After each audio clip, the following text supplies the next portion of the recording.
Day 3. Diddy, what you talking about? Side note, I think I'm gonna keep reacting to this TikToker's videos. I like the way she gives out the details and does the recaps and all of that. And I like her delivery. She's fast with the talking. So yeah, I'm gonna just keep reacting to her videos unless there's somebody else on TikTok that y'all want me to react to. But other than that, I'm gonna just keep reacting to her videos. Let's go. Let's see what happened on day 3.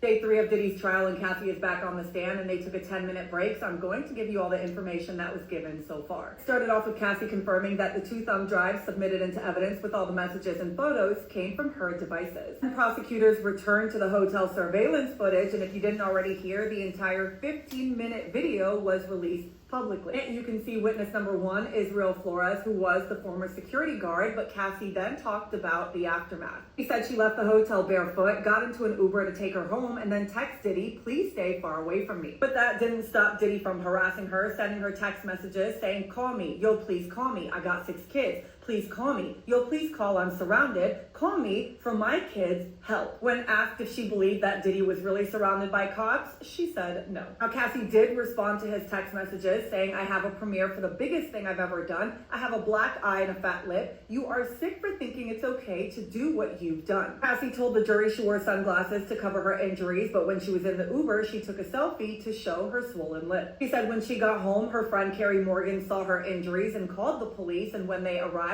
she refused to tell them who did that to her. For reasoning, she says she wasn't ready and she didn't want to hurt him in that way. But unfortunately, that wasn't the end of it, because Diddy showed up to her apartment, banging, kicking, and yelling at her door. And Cassie said this was pretty normal behavior. Cassie said eventually she went...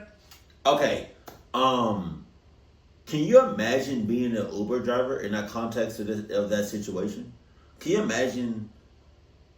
I don't know if you can change your name on Uber, like if you're like a customer or whatever. But like, can you imagine picking up Cassie? But like little does the driver know she just got out of abusive relation. Like, man, what? The home of one of Diddy's longtime security guards, D-Rock, and stayed with him and his wife to feel more safe. Days later, she did attend her movie premiere and said that she had to wear a lot of makeup to cover the bruises and that she had bruises visible on her legs. Testimony then pivoted back to the escort arrangements. Prosecutors showed Cassie photos of dozens of men, some she recognized and some she didn't. Confirmed that many of these escorts were hired through sites like Craigslist, Backpage, and Cowboys for Angels. As far as the freak-offs go, we already know she said that Diddy was directing it, and she said that sometimes Diddy and the escort would be having with her at the same time. Cassie then talked about the videos that Diddy took of the freak-offs and said one time she was dating someone else and he texted her threatening her. He told her that he would release the videos and she would have to explain it to her mom, and she said it was disgusting. One of the text messages shown to the jury was about the freak-offs where she said, "This is all we do. I'm just getting back on track. I'm sure you can call Kim or something." But Cassie said even on her birthday, she wasn't spared. According to Cassie, Diddy had his security pull her from her own party at the Blind Dragon karaoke lounge so that they could have a freak-off. Said, "I wanted to celebrate with my friends. I didn't want to have the burden of doing that night, but I gave up." And she talked about how Diddy got... So I have a question. Granted, we not even a full week into these trials. And it seems like right now Cassie is the main point. But it seems like at that point in time, the freak-offs were just her. Was it like, when did it start becoming, or was he having freak-offs with everybody else? I'm just saying. Or maybe he was having multiple freak-offs, but we're just hearing it from her perspective. I think that's what it is. angrier, and more violent. In one of her text messages to him on July of 2013, she writes, "Please delete the videos off your phone. Too many people have access to your devices," to which he responds, "No iCloud, all good, Ambien kicking in." Now, obviously, the government is building their case to show that this wasn't just a toxic relationship. It was coercion, trafficking, and abuse under complete control. The jury is now back in the courtroom and they're picking up where they left off, so I will be back on their next break. We have an update on the freak-off videos as it was discussed during the 10-minute break. Obviously, these pieces of evidence are very graphic, and the judge has decided that the public, including the media, is not allowed to see it. When that decision was made, reporters were seen sprinting from the press room to grab a seat in the courtroom. Obviously, not to watch the videos because they can't, but they want to be able to see the jury's reaction when they are watching it. Diddy's defense attorney, Mark Agnifilo, asked that the videos not even be shown on the monitors near their table because that's how sensitive it is. It's being said that those on Diddy's side are on edge, and one of his attorneys was seen whispering in his ear and the other attorney was pulling at his fingers. Now, because they are having issues with the monitors, prosecutors have decided not to show freak-off video evidence until after lunch. Obviously, Cassie has already testified, mostly yesterday, about how graphic and intense these sessions can get. Of course, I don't think anybody should have access to seeing these videos, but I do wish we could see the jury's reaction because I could only assume how dramatic it will be. For now, Cassie is back on the stand and oh God, I will probably walk out. I don't know if like as a jury, as you being chosen to be in there, oh man. I don't know if I can handle that. Oh my God. I'll probably walk out if I could. Is that legal to walk out? Like, if you was a part of the jury, could you walk out? With reasonable cause?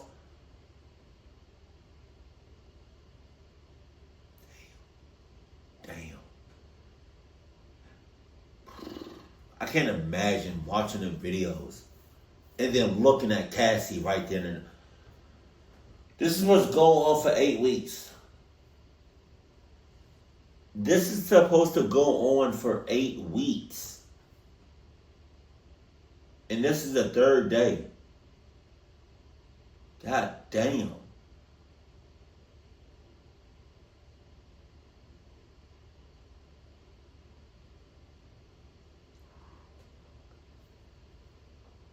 I can't believe the jury had to look at the videos.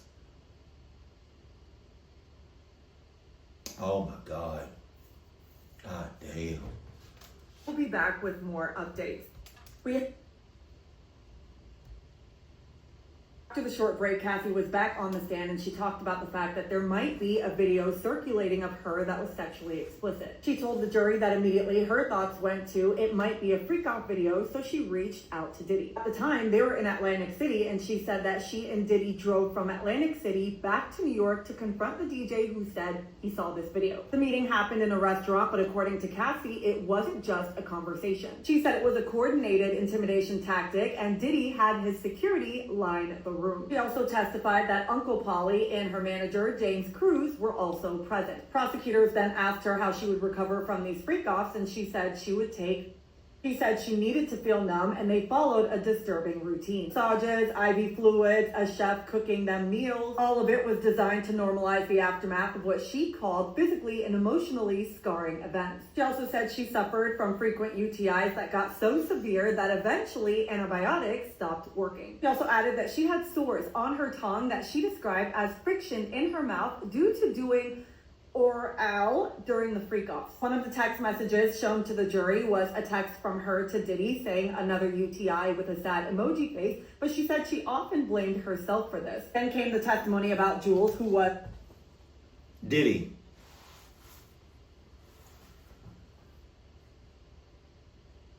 At what point did you think you went too far? Did you think enough was enough? Like, what did you ever? I don't think you ever just thought about like, yeah, maybe I should stop doing this. I farted, excuse me. Like, come on, man. Damn.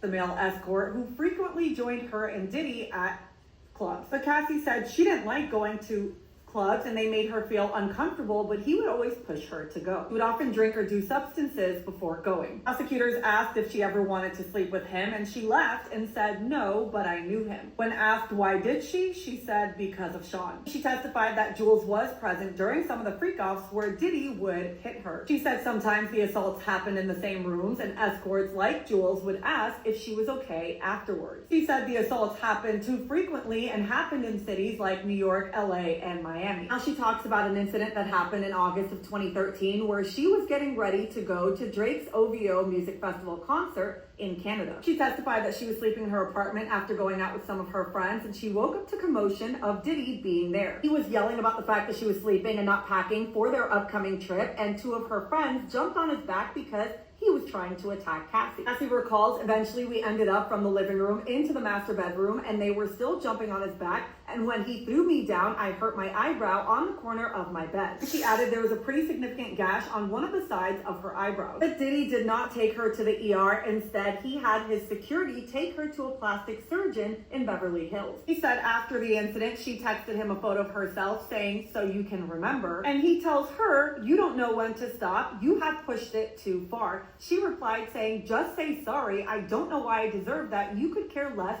if I was okay." Despite the injury, Cassie did end up going to the festival and covered the wound with her hair. And after, they went to the Hamptons where Diddy insisted on having another freak-off. And so they got a hotel and an escort, and she said she took the substance. My guy, you almost took off my eye. You almost took out my eye. You almost took out my eye. And you want to talk about another freak? What the fuck is wrong with you? HB. Because of it, she blacked out, but she said when she woke up, she was in the shower completely. And once again, instead of calling the ambulance, instead of trying to help her, he was just standing there freaking out. Once she came to, what did Diddy do next? He still made her have the freak off. Oh my God. Cassie's testimony about Can. Cassie said Diddy had accused her of stealing substances from his boat, so he kicked her off. She said she was barefoot and didn't have her passport, but that night she did attend a premiere in a beaded gown. During the event, she said Diddy was squeezing her thighs so tightly that it left a bruise. A commercial flight home, remember now, this is a commercial flight. She said she switched seats because she didn't want to be next to him. He traded his seat so that he could sit next to her. And what did he do? Again, on a commercial flight, he pulled up tapes of their freak-offs, ones that she thought he had deleted, and played them on a commercial flight and threatened her that he would release it. She testified that she felt trapped, terrified, and embarrassed. They landed in New York, they went to dinner, and Diddy demanded another freak-off, and she did so because she didn't want him threatening her again. Prosecutors then showed the jury text messages between 2013 and 2017. One of them read, "Nothing good comes out of these freak-offs anymore. You treat me like you're Ike Turner." She explained he was physically abusive. He put me down a lot. As much as I was built up, I was torn down. She also revealed that before these encounters, she would take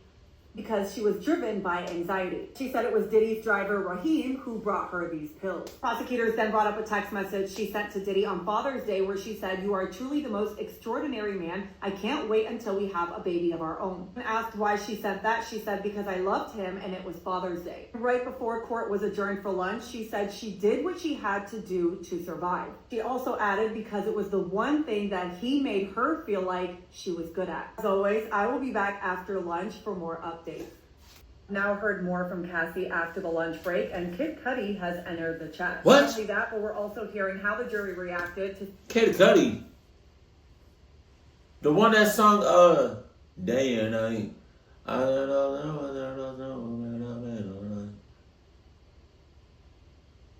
Kid Cudi, the one that sung that Project X song. Remember that movie? That party movie, Project X.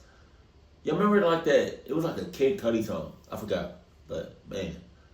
the freak-off tapes, and we heard about how security ran after Cassie when she tried to get away when Diddy was abusing her. Cassie also admits to being physical, and we get information about how much her mom did or did not know. No videos were shown today. Instead, jurors were handed personal screens so that they could privately see images taken from what Cassie called freak-off videos. Cassie had a binder on the stand with her, and she was going through images identifying people in them. Cassie was listing the names of the male escorts, and in some of the images, she said it was herself with baby oil on her, and reporters say that one female juror rested her hand over her chest. Also say that a male juror quickly averted his eyes, and another wrote notes while clearly shaken. Prosecutor Emily Johnson then shifted the focus to when the abuse began. She said the first time that he got abusive with her was in New York when she was in his Escalade. Cassie said they were at a dinner and she had seen Diddy flirting with someone else. Now apparently another person had seen her watching Diddy and she just shrugged her shoulders. Cassie said she got into the car after dinner, and in the car was the driver and security, and said that when she got in, he hit her on the side of her head. Cassie said she fell on the floor of the car and she was shocked. I didn't necessarily understand what happened and why he was so angry, except for the little bit he said as he was hitting me in the car. Cassie detailed another incident that happened in LA.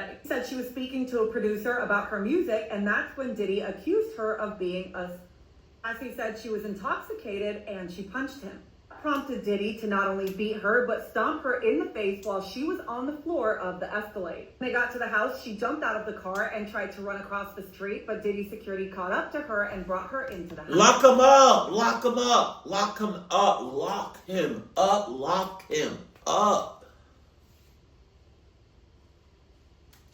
He caught up to her and brought her into the house. When she eventually looked at her face, she couldn't even recognize herself. She said there were knots and bleeding, swollen everything, and I looked horrible. Another incident was when Diddy beat her after a party at an LA club, and she told him she needed to get out of the house and be in a hotel. He testified that security covered her up and snuck her into a hotel, and she stayed there for a little over a week. And for those who like to stupidly comment, well, why didn't she leave? She said she didn't have the resources and she didn't feel safe to do so. In her own words, I understood Sean's capabilities, his access to guns, and the threats that he made prior to that. When it comes to her mom, she said she never told her mom the truth because she was ashamed. She did testify that her mom once reached out to her to ask her if a blind item she read was about her. She had to ask because, of course, the blind item doesn't include names. She said, I didn't want to put my mother in danger of knowing anything to that magnitude. She talked about another frightening night where she went to a party without telling Diddy, and Prince was there performing. Diddy showed up and she ran.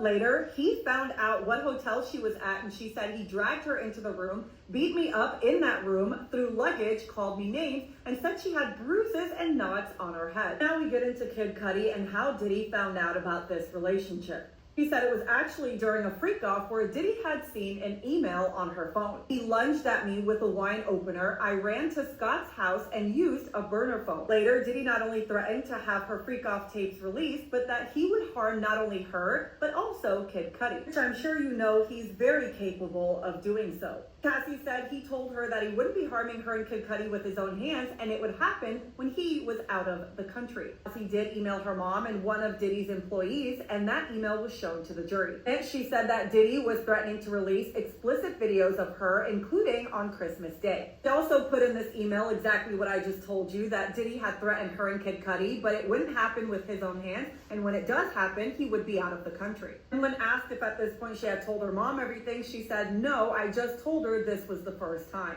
She also said she never told her mom about the freak-offs. When talking about the physical abuse, she said that yes, sometimes she did initiate fights, but she never left him bruised. Contrast, when he would be physical with her, there was always a bruise and she would have to hide out at a hotel for days. Cassie did ask for a break, but it's going to be a short one, and I will be back later today for the final piece of her testimony.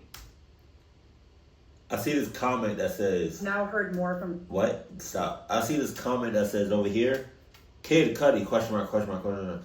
They dated in 2011. Diddy blew up his car. Is that real? I feel like that's something he would do. Jesus. Damn.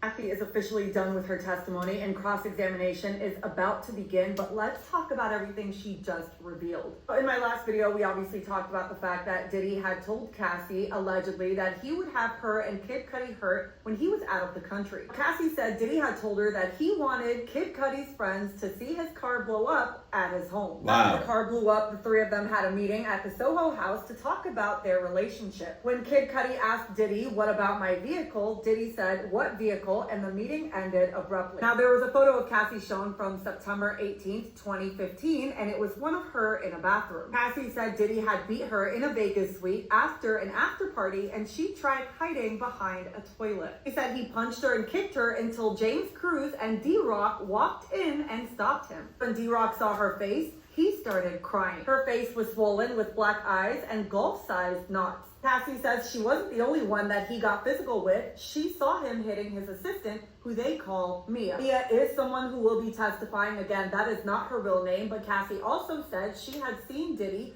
dragging one of his employees. And we've already heard about this, but she testified that she had seen him hanging one of her friends over a 17-foot balcony and then threw them on patio furniture. Cassie said by 2018, she was living in fear. She said she shoved a knife into her door handle as a deterrent from Combs' unannounced visits. Later that year, she says she agreed to having a closure dinner with him. She said he was charming, he was romantic, he even made her laugh, but when they got home, he R-worded her. And she says it happened on her living room floor. "I cried, I said no, his eyes went black, he finished and left." Later that night, she did go to his house and they did do it consensually. But she tells the jury, "We were together for 10 years and you don't just turn your feelings off like that." In 2019, Diddy texted her demanding money for hiring her now husband, Alex Fine, as her personal trainer. He tells her, "You owe me too many iPads full of skeletons." He replied, "Do you want me to tell the truth? It's way deeper than iPads." By 2023, Cassie hit a breaking point and says she had a breakdown on a music video set and went to rehab and trauma therapy. He tells the jury she didn't want to be alive, and at one point she tried to walk into traffic, but her husband physically stopped her. She says she started to write a book about her abuse and she wanted Diddy to read it. And through lawyers, she demanded $30 million to stay silent. As you know, this was November of 2023, and within 24 hours, the case was settled for $20 million. At the end of her direct testimony, she was asked how many freak-offs did she have, and she said, "Impossible to know. 100. And asked since 2018, she said not one. Break is now over and cross-exam is beginning, and I truly am praying for Cassie. Jesus. I am so glad Cassie is done and off the stand. I feel incredibly bad that she had to relive those moments in front of those people. And they had to watch videos and videos. Man, I'm glad she's in a way better place right now.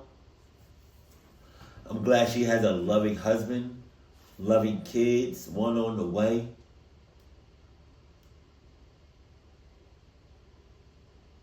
And I just hope she has like some serious protection, because I feel like Diddy, even though she left in 2018? I feel like Diddy was just trying to keep tabs on her, man.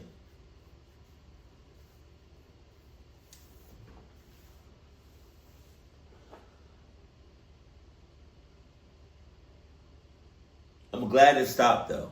I'm glad it stopped. I'm glad she's alive, to be honest with you. I'm so glad she's still alive. I don't know where she's at mentally right now.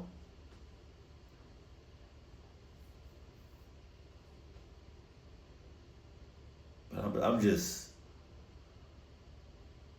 I'm sorry that it happened. But I'm glad you're in a better place. All glory to God. Keep it cool, keep it classy. And I love you. Stay happy, my family.